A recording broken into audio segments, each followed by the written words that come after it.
Friend बघा, आज आम्ही गेलो होतो विराजला स्कूलमध्ये न्यायला. हे बघा प्रियांशी किती एक्सायटेड आहे विराज घरी आल्यामुळे त्याच्यासोबत खेळायला. हे बघा प्रियांशी कशी चालते, माझी क्यूट प्रियांशी. आणि मित्रांनो आता हे बघा हा आलाय विराज स्कूलमध्ये. खूप सारा थकून आलेला आहे विराज. विराजला स्कूलमध्ये खूप थकवा येतो. खूप मोठी स्टडी केली आणि थकलोय. हो ना. हा, कसं वाटलं तुला स्कूलमध्ये? चांगलं तर वाटलं पण खूप थकान झाली. थकान गरमी झाली. एवढी होती आमच्या वर्गात. वातावरणामुळे गरमी होती विराजला खूप. ती बघा प्रियांशी कशी गुंगली आहे.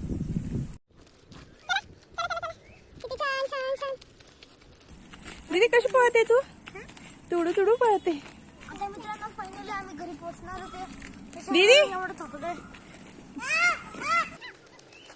मित्रांनो. मी आज एवढं शाळेतून थकलोय. खूप मोठी study केली. ए पळू नको, गाडीला घाबरली.